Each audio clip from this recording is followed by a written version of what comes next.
Welcome to Australia. No matter how much research you've done, you will still be in for a few surprises.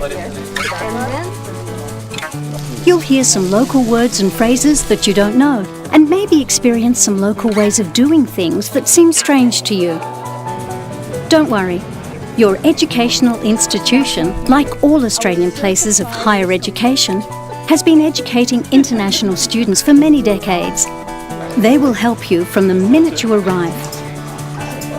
You will be met at the airport and taken to temporary accommodation, where you can stay while you settle in and find somewhere to live long term. Your institution will also provide you with a student contact officer, whose job is to help you while you're studying in Australia. They will answer your questions and help you adjust to your new life. This is an important feature of your Australia Award. They will make a big difference to you.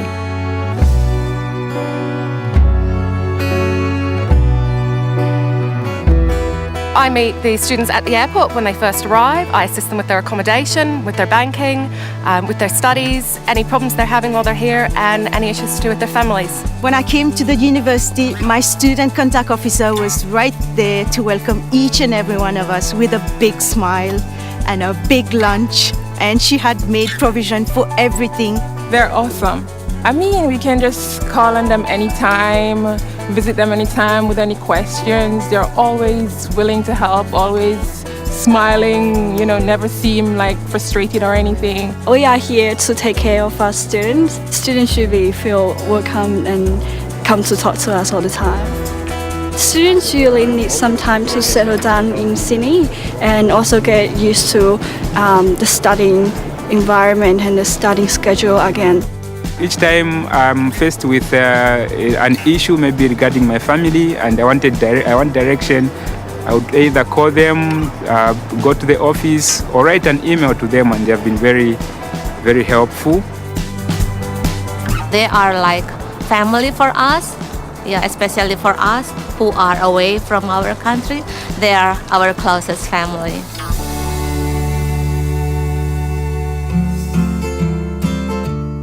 Before you can begin your course, you will be enrolled in the compulsory Introductory academic program, which lasts about 6 weeks. This course is designed to help you get the most from your formal study and is a great opportunity to start building a support network. It covers academic skills, living costs, national and state laws, support services. Everything you need to help you to adjust to and enjoy studying in Australia. It runs for about 4 to 5 weeks before anything else happens at the university. So during that period, we get to know the students very well, and we find that relationship building during that time allows them to know that they can approach us. We get all international students, new arriving international students, and take them to a rainforest about 200 kilometres away. They participate by cooking lunch together, by walking through the rainforest together, and it gives them a sense that they're not isolated or alone. We learned about the culture, we learned about how to make good writing, and we also learn again about the plagiarism. Teaching students little tools such as research skills, how to use the library properly, and also how to manage their time properly. In my studies, we had to do a lot of critical thinking, critical writing and stuff like that. So I'm very happy that we were introduced to that when I came here in the IAP. It's a whole totally new environment for me. So having gone through IAP, International Academic Program, it actually put me on the right footing. At least 50,000 years ago, people settled in Australia.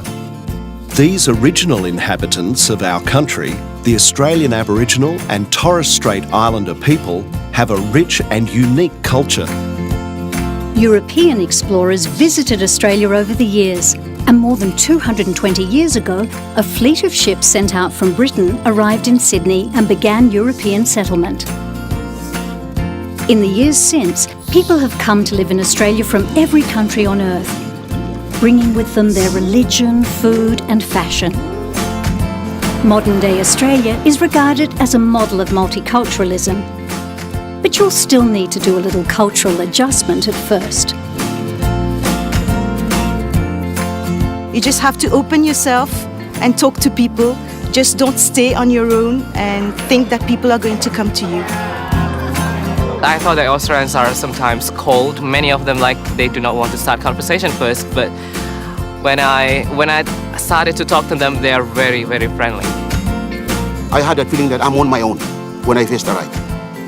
And then gradually, when I start building up my network within the student network and our lecturers and international staff, I feel at home. You will also see and hear the many ways in which Australia and the Australian way of life are unique. You will hear words and phrases which are uniquely Australian slang. You'll get used to these words. You can learn them from a book or online dictionary of Australian slang. Breakfast, like, is shortened from the short form of breakfast, so Australians are quite lazy saying things. I have this lecturer in one of my classes who keeps saying it was a dog's breakfast.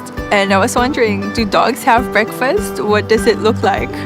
And then I found out eventually that she meant that, some policy is really messy and all over the place.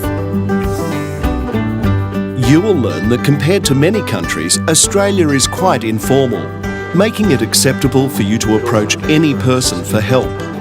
You'll be encouraged to address most people by their first name, including the lecturers at your institution. If I have got questions about, certain things that I don't know, then I just contact them and they're really helpful. If we want to get somewhere we didn't know where to go, we can always stop someone, and they took the time out really to, show us on the map or tell us where to go or search for it on their phones for us, and yeah, that really impressed me. Dress in Australia tends to be relaxed, and dress codes where they exist, for example in some restaurants, are more likely to ask for smart casual than for suits with collars and ties. In many public places in summer, particularly the beach, acceptable dress is seen by many visitors as immodest. You should not feel that you or your family has to conform to local habits where this is concerned. Your dress, as with other aspects of your life such as diet, will be understood in terms of your culture and will be respected. Just have to be aware that people are different in different countries. So if you're going to the Gold Coast, you're going to see people not dressed as conservatively as you would in your home country.